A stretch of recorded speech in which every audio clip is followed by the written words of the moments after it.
Hi, everyone. It's Jen. Thank you for listening to Hope Hub and for being a part of my community. We are a community of women who have been through loss, specifically loss of partners and spouses. And we're together because it's really nice to be with people who get it. When we talk about our feelings or we talk about things that happen in our lives or we have questions that the rest of the world doesn't understand, we have a place to go and we have a place to ask each other and, just really have real conversations. And so I am really excited to have V on today. She is in Thailand right now, so it's really early for her. So we're gonna give her an early pass.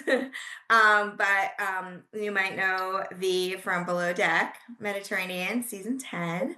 But I will let her introduce herself, and then I have some questions for her, and we have some questions that um, her community has asked through Instagram, and so we'll ask those as well. And we'll just super low key, very conversational style. This is not like an interview per se, it's more of a conversation. So, Yeah. um, I'll give you a second just to tell us who you are. All right. Hi, my name is V. I'm from Florida. I had a boyfriend for, well, it would have been 3 years if someone didn't pass away. And you can tell I handle a lot of things with dark humor. But um, yeah, I'm unfortunately part of this club where you have maybe like a freak accident or something unexpected happens and you lose a partner. And unfortunately, mine was on my birthday, which was like really horrible timing. So going through that as a young person felt extremely lonely and just like the most individualized experience you could imagine.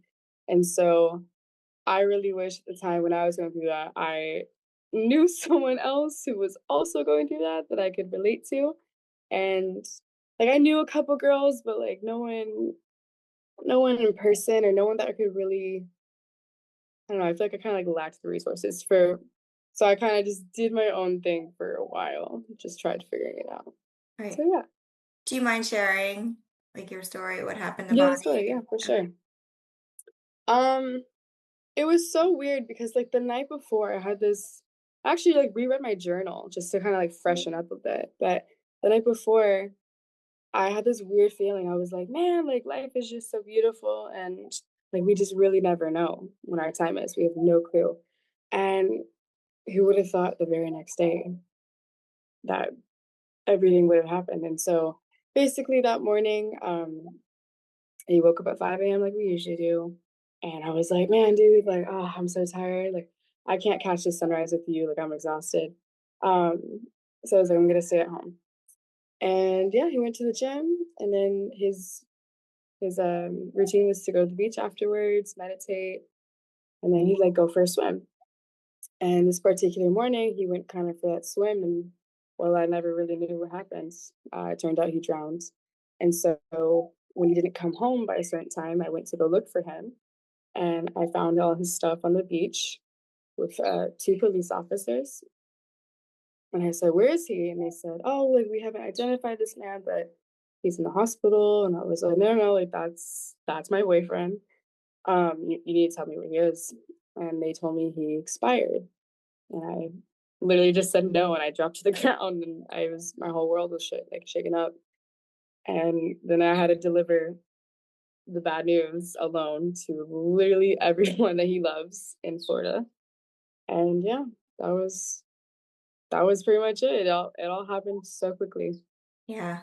And I think there's a Yeah. lot of people, I mean, there's different kinds of loss that we experience as, partners. And, sometimes it's long term, someone's been sick for a while, and sometimes it's Yeah. the more kind of traumatic where it just happens.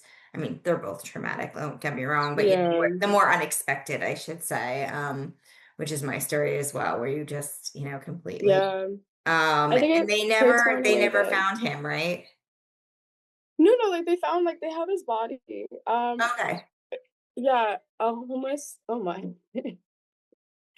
A homeless man pulled his body out of the water. Oh my And God. then yeah, a homeless man pulled his body out of the water because he noticed he was floating weird. And I don't think anyone tried CPR, which really made me upset because maybe it's too late, but maybe if someone had tried CPR, you never know. Yeah. So I wish everyone kind of knew CPR for that reason. But I think it's difficult, and I'm sure I know you agree. Is like the hard part about an abrupt death like that, like something so sudden, is you don't get to say goodbye. You don't get to like talk about or plan anything, or you know, Yeah. Yeah. And yeah. obviously sharing the news to other people is also Oh, it's the really worst. difficult. They're like, hate to be the bearer of bad news, but I literally have to give you the worst news, and I don't want to because Yeah. it's the Yeah. worst news. Yeah. Well, I got to know you when I saw your video when you cut his dread from Yeah. his hair. And it's not surprising that that video had so much response to it, so many Yeah. views, so many comments. Why do you think like that was like so impactful? I think it's because you see it's a really raw moment, and it was almost like a weird thing where people are like, "Why are you recording this?" And I was hesitant, but I recorded it for myself really because I wanted to remember that moment. Because hair is hair, like, once it's like, it's gone. Same thing with life. That's, like, why there's such a symbolism of, like, cutting the string and, like, that's it, the life is gone. But, um, for me, I think it was really impactful because you see such raw emotion of what it's actually like. Mhm. Like, cutting that hair for me was terrifying, like, I really didn't want to, but I was at this point where it had been 2 years, it was getting, like, really long, and I was like, I think I had let go of other things, but I was like, I think this is one of those big hurdles I gotta jump, and I had put it off for a while, and I just felt like I was being held back, and I promise you, like, when I cut that hair, it almost felt like re-experiencing everything in just one moment, like life flashing before your eyes. But at the same time, it felt so releasing. Like I felt like a weight was lifted off my shoulders. And I think ever since then I've really been able to I've moved on really great. Like I've done a Mhm. lot of work, but I think cutting that hair really was like almost not a final step because nothing's ever done, but it really pushed me to like feel a sense of new purpose. Yeah. And I think that happens a lot. Mm. I think we all have, whether it's a closet clean out or, Yeah. saying goodbye, it's like things in your house that you need to get rid of, or for some people it's spreading Yeah. ashes or kind of those moments that are Mhm. so emotional and like really like take you to your knees, and you could see that in that video. But Yeah, it's a moment for also sure. become a point that we're able to accept and start to kind of, you know, grow. And in fact, I was watching one of your other Instagram videos the other day, or your commentary on it, and you were talking about loving yourself and, Yeah. how you kind of, this, this trauma has really helped you kind of grow and learn to love yourself. Yeah, which I was not expecting. I feel like people are like, "Ah, death is the worst thing ever, like, everything about this sucks," and I'm like, death is kinda like not the most beautiful thing ever, but it's so soft and it kinda molds you into a different person you wouldn't expect. Like, I did not expect all these beautiful changes about myself to come, and if death was experienced by me, then those changes wouldn't really come, like, I'd be just going in a different direction. Right. It's unexpected, but I think it's really, like, honorable that I get to learn from these things.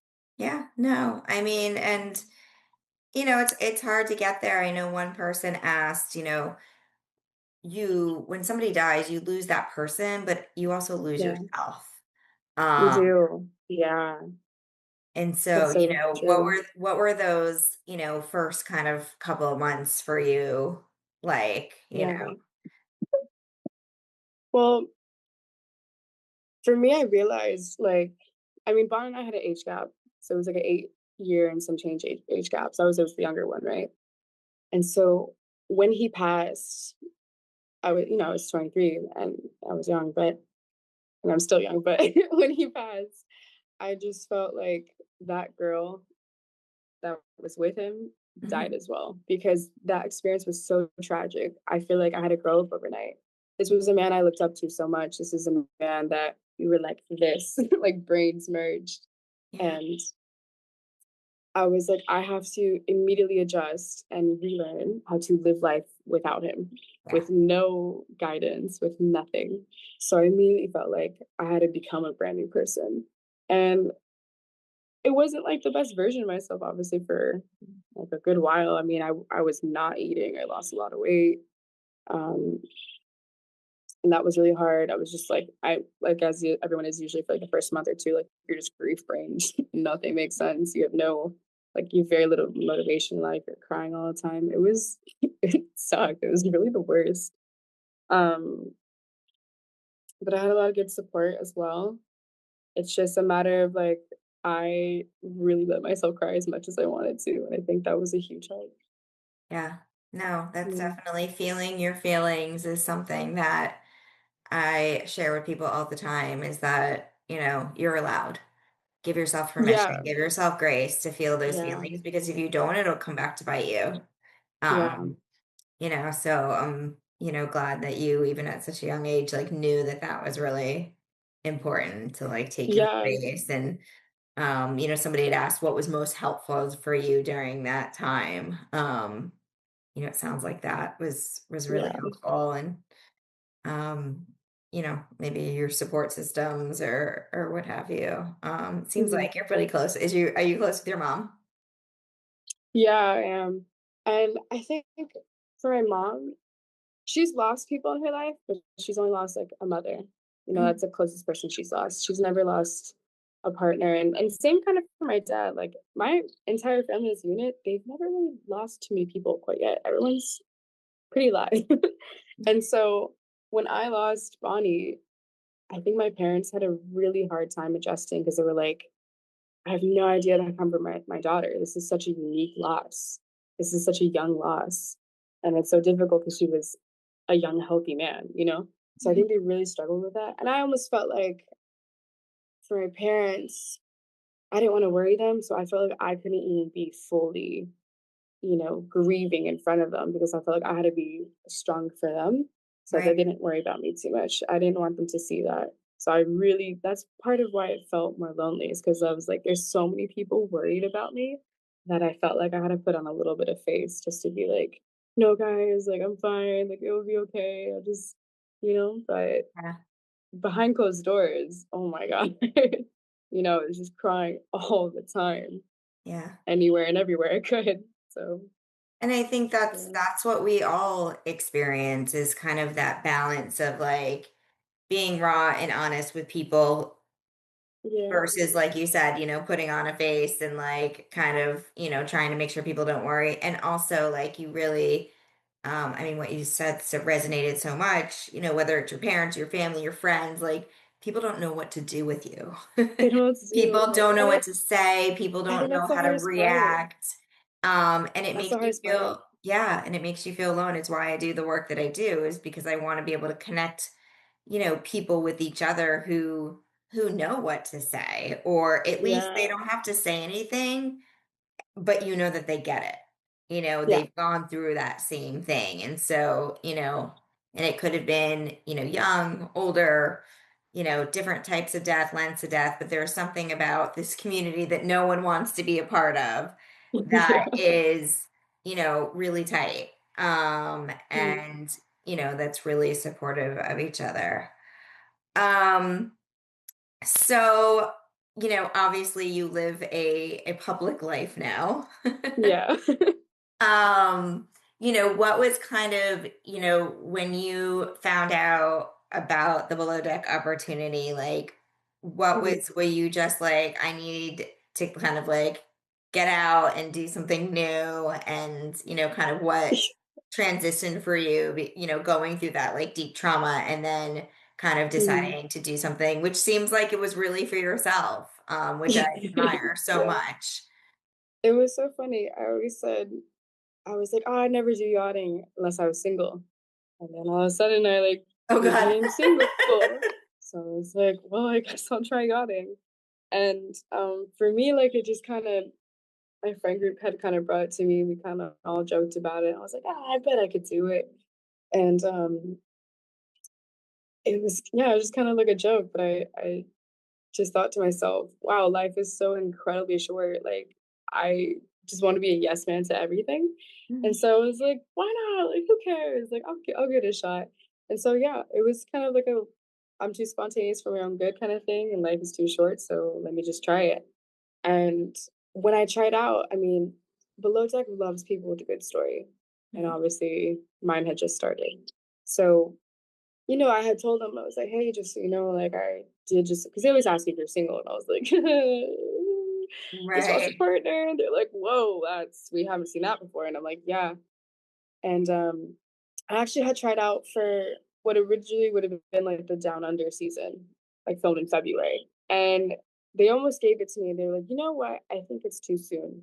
And Mhm. I'm so glad they gave me a red light and they were like, It's too soon." And I thought that was the end of it, and then I got That's a really call. amazing though, and like, Yeah, I really you know, appreciate that they just didn't push me through TV at that time because I think it was too new and too fresh. Um, and then I got a call in May, and I was not expecting that. They're like, "Hey, would you want to do the med season?" And I was like, "Absolutely." The only problem was, and I just think everything happens for a reason. The only problem with me signing up for med is we film in September, and obviously my birthday and the 1 year anniversary of my partner is in September. So I was like, there's no way this is the time. And I was like, so you're telling me that the death anniversary of my boyfriend is going to be on TV? They're like, and no one knew that when I signed up, but I was just like, I should probably tell production that this is going to be not an issue, but you know? And yeah, so when production came to me, they were like, "How much of your story do you want to tell?" And I was like, "I want to tell the whole thing, just because it's such an intimate part of my life. It's going to be such a real day on the show. I'm like, why would I? It'd be difficult to hide. It would be difficult to like, if my crew was like, "Why are you sad today?" Like, it's so right. hard not to explain it. So I was just like, well, if I'm going to be part of the show, like, I'm going to fully be myself, and that's going to be fully part of the show. So and to be fair, Bonnie always kind of wanted to be on TV. Like he was such an animated character that I just thought I kind of would love if like people got to know him. And the beautiful thing that happened with that is so many people resonated with this. Some people were like, "We've never seen this on Below Deck," and we've never seen someone be so like raw about it, so genuine about it, because no one talks about it, especially not in the public light like that. And the other thing was so crazy, and I thought this was so beautiful. I would have followers or fans tell me that they knew Bond, that they had met him just one time, like 6 years ago. I had this one girl who he used to work Cycle Party back in Austin, Texas, which is like that little, I don't even know how you talk, like it's like a little moving bicycle of like 12 people and you drink and you party on it. And I had some girls recognize him and be like, it was so crazy.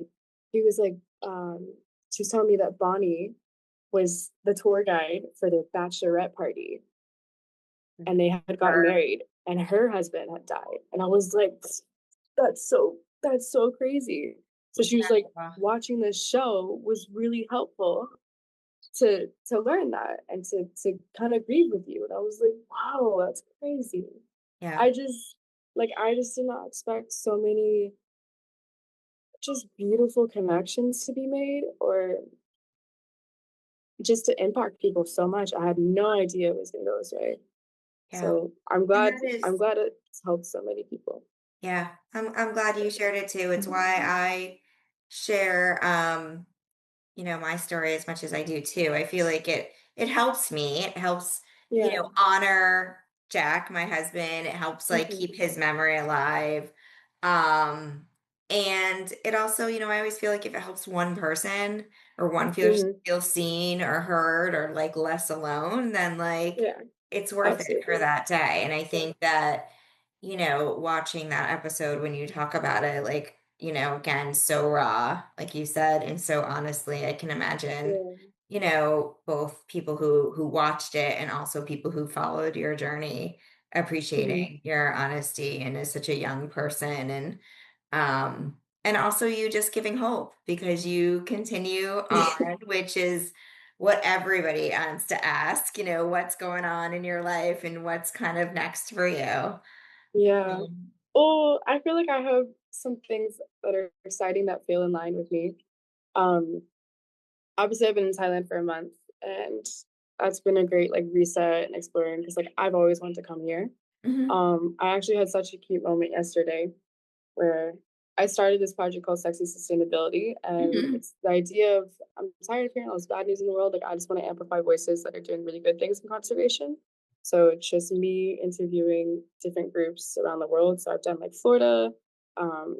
I have a couple more I've added there, and then I have actually just did one yesterday for Thailand, and then as I move to Australia, I'll cover some more. And it was interesting because it was this group called Trash Hero, and the only reason I recognized it is because Bonnie had a T-shirt because he did it back in Bali. And so I was like, "Oh my god, this is so great! Like, I would love to do something related to Bali." So I actually did a beach cleanup yesterday and interviewed them. So I'm trying to gain speed in kind of this project I've started. But aside from that, I am going to move to Australia. I'm going to look for yachts there to work on, and then just kind of start my life over there because ever since Bond passed, the past 2 years, like it's been weird. Everything has been pushing me towards Australia. And I'm a big believer in like trusting your gut. So I'm like, all right, universe, like I get the idea of going to Australia. Like, what is it that's waiting there for me? And I have no idea what it is. Um, but I'm excited to see what's in store. yeah. No, it's Mhm. it's really, you said something earlier, and I remember doing a group session with some other widows once, and there's this woman, Tina Walsh, who I adore and who has done a lot of, spiritual sessions with Mhm. us. And she said, grief is beautiful. And I think Mhm. everybody on the call wanted to like, punch her through the computer. It was a virtual thing. Like, what do you mean? Like, how could you possibly say that? And of course, when you're really new in your grief, like, that's like a Yeah. really hard thing to hear. And Mhm. even when it's been a period of time. But I mean, I've seen for myself and I've seen in so many other people that I heard that actually this morning, I'm very open. I've been in recovery for a long time, and I heard at a meeting that your past is your superpower. And I really Mm. liked that, and it's, Yeah. it's propels people to do really beautiful things, and so the act of death itself may, although for some people believe it's beautiful, the grief and the trauma, that's ugly. Yeah. It's terrible and ugly, and Yeah. it's not something that I want, anybody to have to go through. Yeah, definitely. But the other side of it can be really beautiful, and I've admired you and loved watching your journey because I feel like you're really, you've, like you said, you had to grow up really quickly and like learn to live this, Yeah. your whole life just shattered in an instant. And you had to learn really quickly how to, change directions. And that's true for all of us, no matter how old we are. Our whole life shatters in an instant. And so Yeah. how we pick up the pieces is, really powerful and can be really beautiful. Yeah. So, well, thank you so much. I don't know if there's anything else you wanted to share or Mhm. thing, that you've learned through this journey. It's okay if you don't. No, I think there's um, one thing. So I know a lot of people when they're in the thick of grief, they're like, I'm never going to see the other side of this. And I think for me, when you've when you kind of get past that, where you're constantly sad and like grieving about it, and your life starts to normalize, I think that's just this thing where you really try to forget because you're trying to move on, and maybe like memory isn't so clear. And I think grief is this beautiful thing where it pops in every once in a while and it angers you. And it's for me, it's giving me an immense sense of gratitude that like although I've tried moving on as best as I can and you'll get distracted with life and you'll try to learn how to live your new life and you're being busy and whatever. I think there's this really beautiful intimacy around grief where you get to take the moment to really like let yourself break down and then reattach yourself to that memory. And what I love about that is I think it helps you in a really intense way re-experience your love for that person. That um yeah, that you get to honor that person from your grief and like losing someone. I don't know. I just have this immense sense of gratitude that every time I get to like break down and cry, I just feel like it's this beautiful like intimacy that him and I will still have it together where I'm like, I do remember, like, I did love you so much, and I kinda love when I have my moments where I break down and I'm like, it's no longer like a crying of I think you're kinda grieving shifts from being like, "Wow, that was so horrible, like, I hate life and I miss him so much," and it kinda shifts to a more beautiful way of remembering that person, being like, "Wow, I loved that person so much," like, I feel so blessed that we even crossed, like, paths in this life, and for me, like, I've completely shifted my journey to, like, I love grieving in a like, not in a really, Yeah, no, no, no. I weird way, hear but, like, you. I love the moments of grief that I get to experience in my life after it being, like, more normal, I guess you would Right. say. Well, I Like, it think we makes just get me wrapped up in life. And, everybody yeah, has a different path, but I totally relate to what you're saying because for me, it yeah, was starting this business and starting to do retreats. And I like kind of got mhm, wrapped up in like, good things. yeah. And, Yeah, you get wrapped up in the and that's the beautiful part, you and, get wrapped up in the good stuff. you go back to, whether it's you go back to work or whatever it is, like you kind of, you do go back to life as it was, but Mhm, you're right, like, when those moments come back, it is, yeah, um, a reminder, I think, for all of us that we had this great love, yeah, and, that we had these great experiences, and, mhm, I mean, there's a lot of people out there, which is, like, so annoying to me, who will be like, "Well, you're lucky that you had that love at all," and you're like, want to kind of tell them to, go, you know what, and you're yeah, like, "Yeah, but, like, that's not helpful." yeah, But I think kind of what you're saying and what I can relate to too is that, like, there are those moments of connection when you feel really connected to that person and really yeah, grateful that you had that, and, um, yeah, I yeah, remember when Jack died, I was so worried that people were gonna forget him. That was, like, one of my yeah, biggest fears, and I still worry about it, and every once in a while, I'll put something out on Facebook and I'll just say, someone share like some memories that they had with him, yeah, or like just to kind of bring, his persona and like his bring it back, life yeah, back. And I get to feel that though in those moments of grief, like what you're saying. mhm, I get to feel it, but like I want other people to feel it too, like to feel. yeah. For me, it's more like, I was afraid personally because I understand how the brain, like, tries to handle trauma, it would just try to, like, throw out memories so that you can make room for new ones, and so my fear was, like, forgetting Mhm. parts of our relationship, and I feel like definitely some of them have been fuzzy, I've had to, like, read back on journals and stuff to kind of recollect myself. Um, hold on, let me think about where I was going with this, I had it in my head and it's Sorry. no, you're good, you're good. But I think my favorite way of remembering him is kind of kind of like a what would Bonnie do kind of moment, like how would he live his life? And I was like, man, if you're gonna like watch over me and I'm gonna make the most interesting life for you. And I think that's been my favorite way of honoring him is just being the most weirdest, wildest version of myself possible. And that's why I've done all these crazy things. That's why I'm like, let me just book one way flight to Thailand, let me do below deck, let me move to Australia. It's like for me, it's been my favorite way of honoring him, and I think it makes my life feel more connected to his because I'm doing exactly what he would have done as a person alone, like Mhm. single alone. And for me, it's just like the best way to honor him. It's Yeah. like keeping his memory alive, but through me. Right. And I've like really learned to love that too. Yeah. I love Yeah. that. I love that so much. Well, thank you so much for sitting and talking about this. I know it's not an easy topic, but Mhm. like I said, if one person watches this or listens to this and feels a little less alone, Yeah. and kind of connects to any of the things that you have said throughout this, and says me too. That's really what it, oh my gosh, I'm not Yeah. crazy. I hear that all the time. Yeah. Like, am I crazy that I like, think about if I had made him eat healthier, would he have died? And you're like, no, everybody Yeah. thinks that way. Like, those kind of Yeah. ifs, like what ifs, like all that stuff is Oh, so, the what ifs, man. They I get you mean, they could, sometimes. yeah, they'll take you down. Careful with those.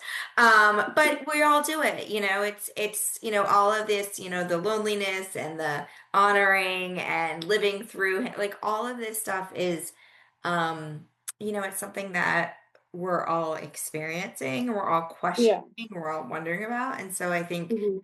talking about it, at least for me, I have found personally helpful.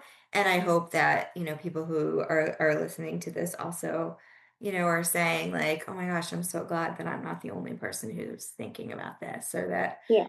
you know, and also that they smile. Because you're awesome and you're beautiful, and it sounds like your relationship was so beautiful, and I love how you Yeah. continue to live and keep him, alive inside of you. So, well, thank Thank you you. everyone. All of V's information, if you want to keep following her, will be in our resource library, and also just attached to this conversation. And, we can't wait to see where your journey takes you. Thank you. And, just keep being beautiful and raw and yourself. And it's going to be a really cool adventure for you.